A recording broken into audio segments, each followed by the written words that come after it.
Hello दोस्तों, स्वागत है आपका हमारे चैनल में। आज हम पढ़ेंगे भारत में हरित क्रांति तथा हरित क्रांति क्या है, हरित क्रांति के लाभ, ग्रीन रेवोल्यूशन तथा उनसे संबंधित हम कुछ प्रश्नों को हल करेंगे। हरित क्रांति भारत।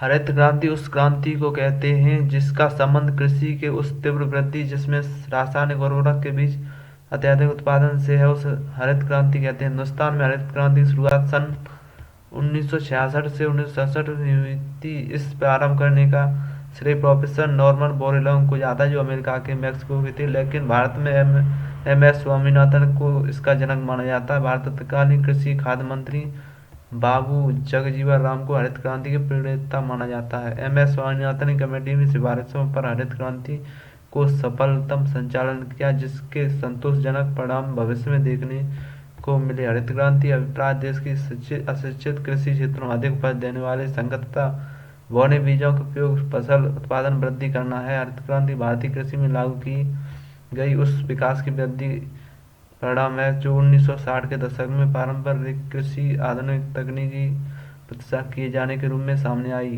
क्योंकि कृषि क्षेत्र में यह तकनीकी एकाएक आई तेजी इस विकास हुए थोड़े ही समय में से इतने आश्चर्यजनक परिणाम निकले कि देश योजनाकारों, कृषि विशेषज्ञों, राजनीतिक इसे अप्रत्याशित प्रगति को ही हरित क्रांति की संज्ञा प्रदान की गई।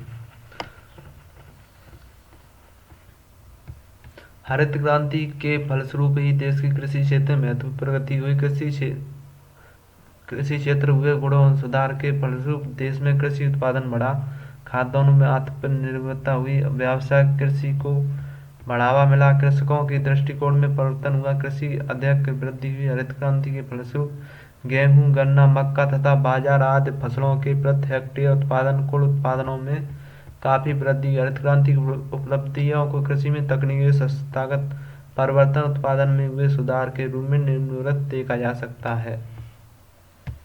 भारत में हरित क्रांति के जनक। भारत में हरित क्रांति का आरंभ सन 1966 के मध्य हुआ। इस हरित क्रांति का पूरा श्रेय नोबेल पुरस्कार विजेता प्रोफेसर नॉर्मन बोरलॉग को समर्पित है, परंतु भारत में हरित क्रांति के जनक एम एस स्वामीनाथन को कहा जाता है। भारत के कृषि एवं खाद्य मंत्री बाबू जगजीवन राम हरित क्रांति के रूप में जाने जाते हैं। उन्होंने एम एस स्वामीनाथन को कमेटी सिफारिशों के हरित क्रांति का सफल संचालन किया, जिसका भविष्य में संतोषजनक प्रभाव देखने को मिला।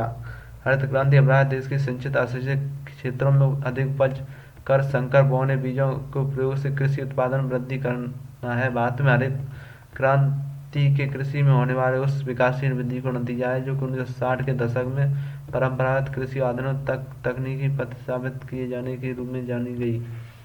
हरित क्रांति के बारे में जानने के लिए हमें काफी समय पहले जाना होगा, जब दूसरा विश्व युद्ध समाप्त हो चुका था। विजय प्राप्त अमेरिकी सेना उस वक्त जापान में थी। साथ ही कृषि अनुसंधान सेवा शर्मन भी जापान के हालात देखने हुए विचार होने लगा कि जापान का पुनर्निर्माण कैसे किया जाए। शर्मन का विचार कृषि उपज पर था। उन्होंने नोरिन नामक गेहूं की एक ऐसी किस्म मिली जिसमें दाना काफी बड़ा होता था। शर्मन इसके बेहतर परिणाम के लिए इसे शोध हेतु अमेरिका भेजा। 13 वर्ष के प्रयोग उपरांत 1969 में गेम्स नाम की किस्म तैयार हुई। इस नॉर्मन बोरलॉग ने इसका मैक्सिको की सबसे अच्छी किस्म के साथ संकलन कर एक नई किस्म का निर्माण किया, जिसके उपरांत हरित क्रांति का आरंभ हुआ। यदि आप भी जानना चाहते हैं हरित क्रांति क्या है,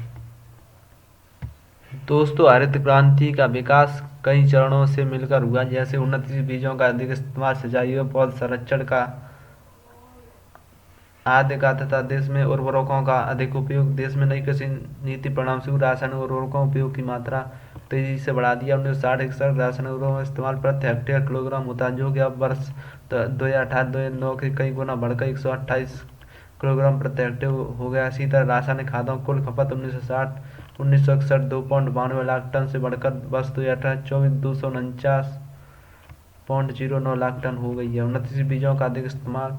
कृषि उपज बढ़ाने के लिए देश में अधिक उपज देने वाले उन्नतशील बीजों का इस्तेमाल उपयोग होने लगा। कई बीजों की नई किस्में की खोज भी हुई। अभी तक अधिक उपज देने वाली फसलें गेहूं, धान, बाजरा, ज्वार ही हैं, लेकिन गेहूं में सबसे अधिक वृद्धि देखने को मिली।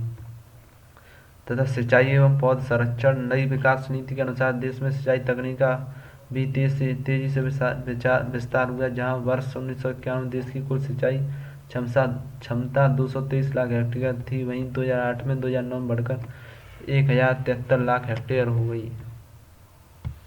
आधुनिक कृषि यंत्रों का उपयोग। हरित क्रांति और नई कृषि विकास में आधुनिक कृषि यंत्रों का उपयोग उपकरणों का बहुत अधिक योगदान रहा है। आधुनिक कृषि उपकरण जैसे tractor, thresher, harvester, bulldozer, diesel और बिजली से चलने वाली पंप सेट आदि इस तरह के कृषि वस्तुओं की अपेक्षा मानव शक्ति द्वारा प्रतिस्थापित संचालन शक्ति द्वारा किया जाता है, जिसका कृषि क्षेत्र में उत्पादकता कई गुना वृद्धि हुई। कृषि सेवा केंद्र तथा उद्योग निगम देश में कृषकों के व्यवसाय की सहायता बढ़ाने की साथ ही क्षमता को विकसित करने के लिए देश में कृषि सेवा केंद्र की स्थापना की। इस योजना में कृषकों को पहले तकनीकी अभ्यास कराया जाता है, फिर उन सेवाओं को स्थापित करने के लिए कहा जाता है। इसके साथ ही उन्हें राष्ट्रीय बैंकों द्वारा सहायता दी गई। देश में अब तक लगभग 1314 कृषि सेवा केंद्र स्थापित किए गए हैं।